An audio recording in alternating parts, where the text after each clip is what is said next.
Salve, salve, amigos da Não, esse seria o canal do Sérgio Sacani sobre astronomia e ciência, que eu recomendo, um canal espetacular. Boa noite, pessoal, sejam bem-vindos a mais um vídeo aqui do canal. Um pouquinho de vinho aí, saúde. Só para anestesiar um pouco, para a gente tratar aqui hoje, rapidamente, sobre a CPI do Renan Calheiros, com a participação hoje do fanfarrão, senhor Dimas Covas, presidente do Butantan. Vamos lá?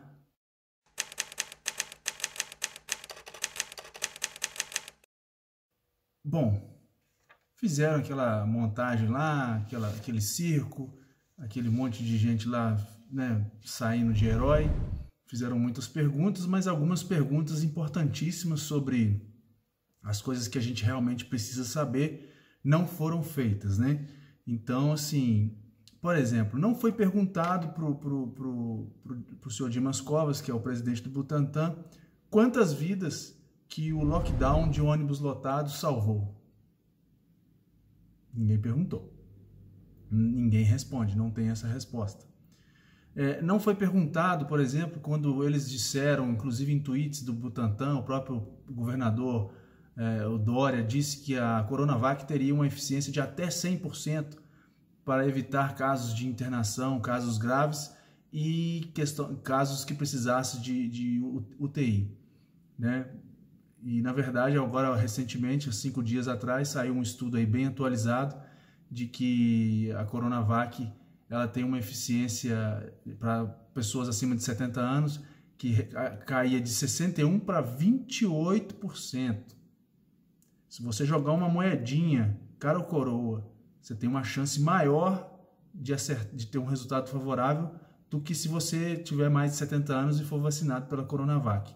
Aliás, diga-se de passagem, a Coronavac não é aceita nos Estados Unidos e nos principais países da Europa, justamente porque na avaliação deles é uma vacina de baixíssima qualidade que não preenche os requisitos para poder ser aplicada nesses países. Inclusive já se fala aí nos bastidores de que será necessária uma terceira dose da Coronavac, não mais 2, 3. Eu acho o seguinte, que enquanto a China estiver enchendo seus bolsos de dinheiro, provavelmente serão necessárias 10, 20, 50 doses dessa vacina para que ela possa ter algum tipo de credibilidade, quando na verdade o que eles deveriam fazer era voltar para os laboratórios, estudar mais, desenvolver mais e melhorar a vacina para que ela possa ter um nível decente de resultados esperados.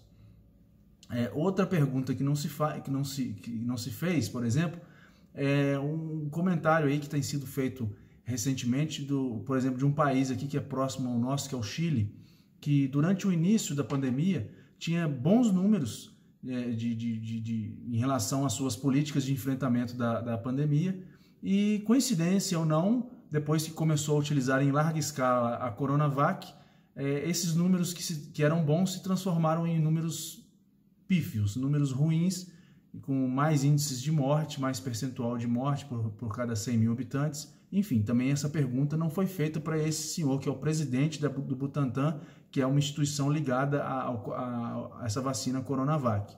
Também não foi perguntado isso para ele. O que aconteceu no Chile? De repente a vacina começou a ser aplicada e os índices de eficácia no combate à pandemia pioraram, né?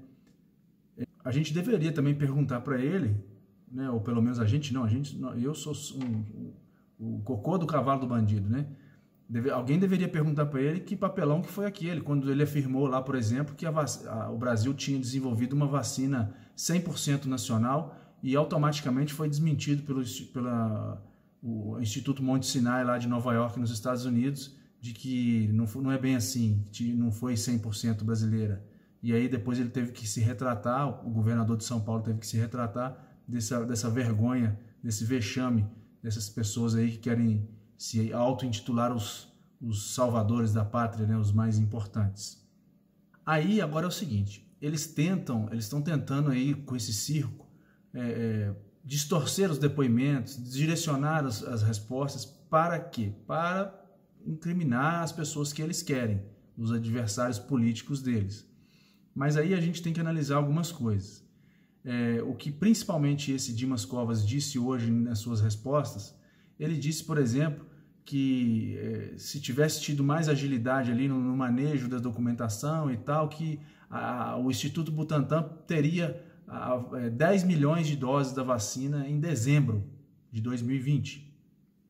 E aí fui pesquisar aqui, a gente levantando algumas informações, vê algumas incoerências entre situações, entre narrativas do próprio Instituto Butantan. Por exemplo, ele disse aqui que por falta de contrato não pôde vacinar em dezembro. Mas em 6 de novembro, por exemplo, foi divulgado um áudio de uma conversa entre o Dória e ele, esse senhor Bruno Covas, onde o Dória estava pé da vida, porque não tinha nenhuma perspectiva de vacina e ele já tinha desembolsado alguns bilhões aí, uma grana gigantesca para os chineses, que o Dória disse, inclusive no áudio, que queria pegar um chinês pelo pescoço.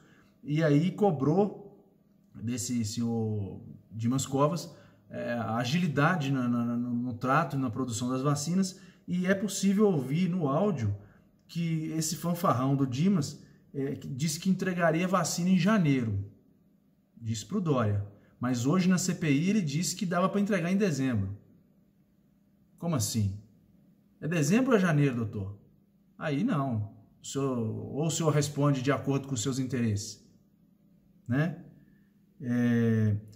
Um outro detalhe importante, né? O Brasil é uma pequena grande zona, mas tem algumas coisas que tem que funcionar de acordo com alguns ritos de legalidade.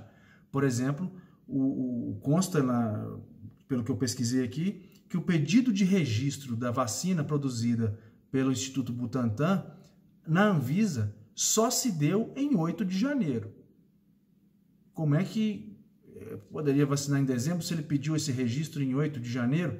E outra coisa, o Instituto Butantan só aprovou no dia 17 de janeiro. Será que ele estava querendo aplicar as vacinas sem elas passarem por uma análise, sem elas passarem pelo menos por uma aprovação do Instituto, que é o Instituto responsável, que é a Anvisa? Né?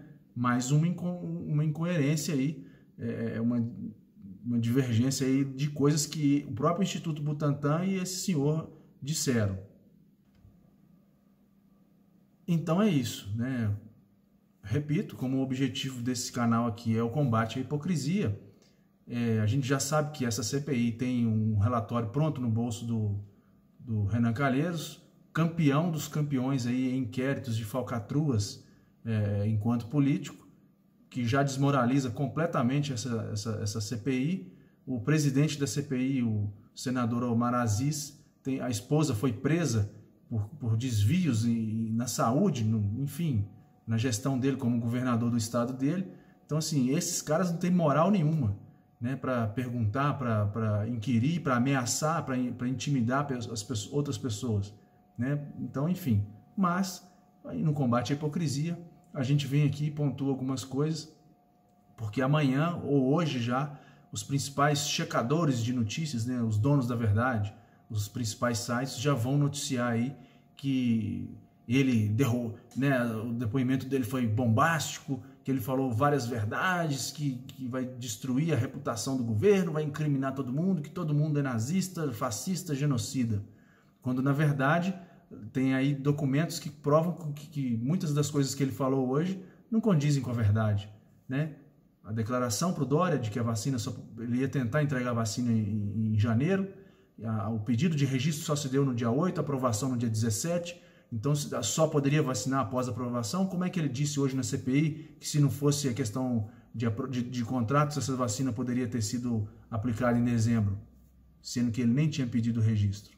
Então, assim, fica no ar essa pergunta e essa informação para que vocês, mais uma vez, tirem as próprias conclusões. É isso. Se gostou, curte o vídeo, curte o canal, dê um apoio, dê uma força. Estamos juntos e vamos em frente aí na análise do dia a dia dessas coisas que se apresentam diante de nós. Muito obrigado, um grande abraço e até a próxima.